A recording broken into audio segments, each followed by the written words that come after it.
Yes.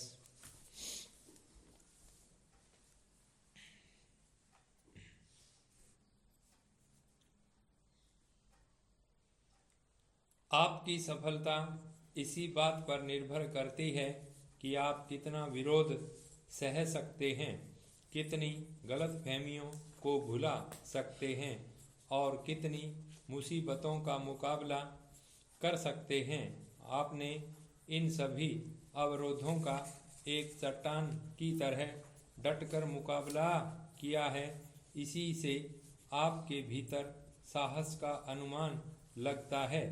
यदि आप पराजय सामान्य रूप से स्वीकार करके दूने साहस से संघर्ष जारी रखते हैं तो निश्चित ही आपकी अंधेरी रात के पश्चात सफलता का सूर्य अवश्य उगेगा, जिस पर साहस अपनी पताका फहराता दिखाई देगा। विराम। याद रखिए, साहस है जहाँ सफलता है वहाँ। विराम। आइए साहस की मीमांसा करें। अनुभूति की शक्ति से उत्पन्न होने वाले विश्वास का नाम ही साहस है। संकट के समय जूझने की भावना का नाम है साहस। आत्मविश्वास से भरपूर एक स्फूर्तिदायक प्रेरणा का नाम साहस है। आत्मसम्मान और आत्माभिमान जिसका पथ प्रशस्त करते चलते हैं, उसका नाम है साहस। विराम।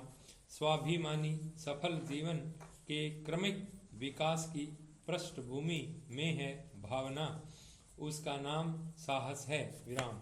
हम कोई काम करें, साहस हमें उसे करने के लिए प्रेरित करता है। विराम। आत्मविश्वास हमें अपनी मंजिल तक पहुंचने के लिए उत्साहित करता है। विराम।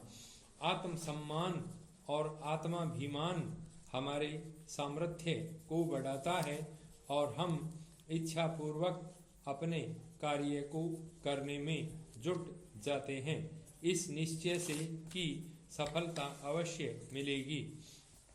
उस निश्चय को ही साहस से ही बल मिलता है। विराम। इसीलिए बालकों में आरंभ से आत्मविश्वास कूट कूट कर आना चाहिए। वे जो भी काम करें आत्मविश्वास से करें। साहस स्वाभाविक तौर से उनको आगे बढ़ाएगा। विराम। यही आचरण उनके पूरे जीवन में सदा सदा के लिए स्थिर हो जाता है। वे जिंदगी में जब कोई काम करेंगे तब उनमें आत्मविश्वास होगा और साहस का पूरा सहयोग मिलेगा। चाहे वे किसी परीक्षा की तैयारी करें, चाहे कोई अनुसंधान कार्य में व्यस्त हो जाएं, चाहे किसी वेगवती नदी पर सेतु बांधें, चाहे जीवन से निराश किसी रोगी का ऑपरेशन करके उसे मृत्यु के मुंह से बचाएं, चाहे उन्हें चांद पर पहुंचना हो, चाहे अंतरिक्ष के किसी ग्रह पर जाने वाले अभियान दल में शामिल होना हो, इन सभी गतिविधियों में मात्र साहस की जरूरत पड़ती है। साहस के सूर्योदय से ही मनुष्य सफलता के चरम शिखर पर पहुंचता है।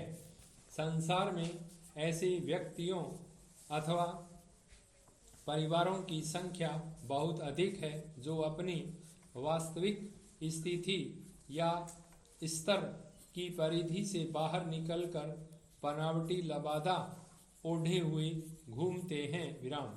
उन्हें उस समय अपनी पोल खुल जाने का न भय रहता है न ही आशंका, या यूं कह लीजिए कि वे इस प्रकार की दोहरी व नकली जिंदगी जीने में आनंद व संतोष प्राप्त करते हैं, परंतु क्या एकांत में उनकी अंतरात्मा उन्हें धिक्कारती नहीं?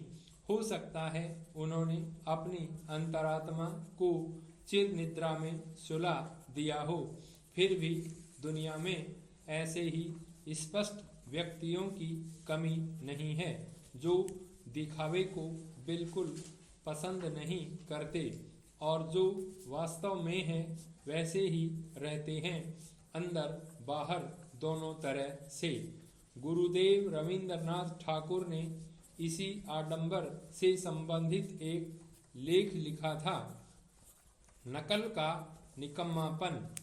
उस लेख में उन्होंने दूसरों की नकल करके अपनी हैसियत से बाहर रहने और दिखावा करने पर चोट करते हुए लिखा था, इससे अधिक मूर्खता और क्या हो सकती है कि दूसरों को देखकर वैसे ही कपड़े स्वयं ही पहने, चाहे वह उनकी आर्थिक क्षमता तथा शक्ल सूरत के अनुरूप हो या नहीं।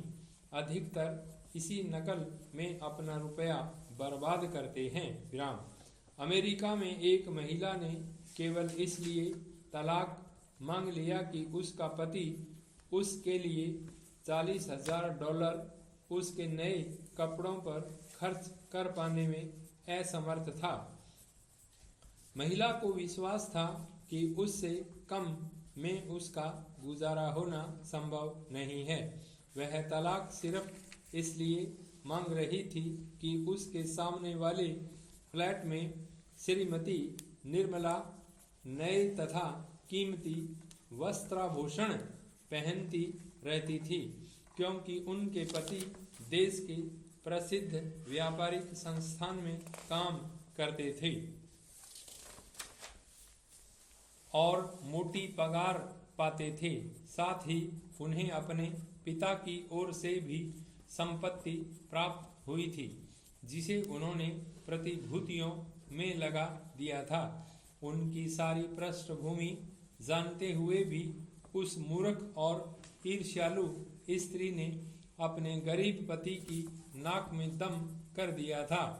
हमारे भारत में ऐसी गृहिणियां सरलता से मिल जाएंगी जो चादर से बाहर पांव पसारे रहती हैं।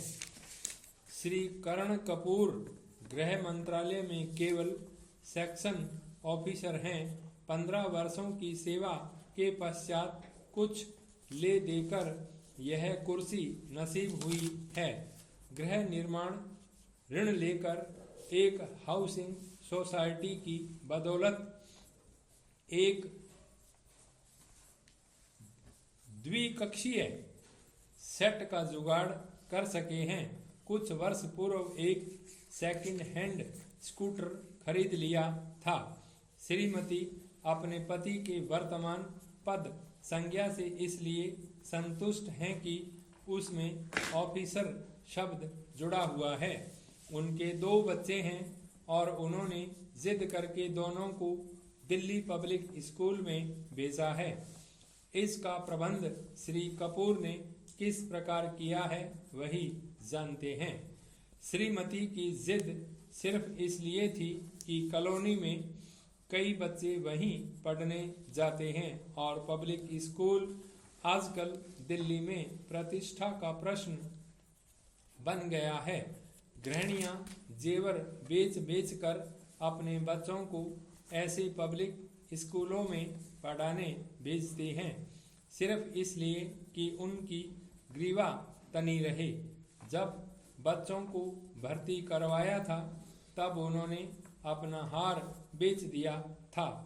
हार से मुपांसा की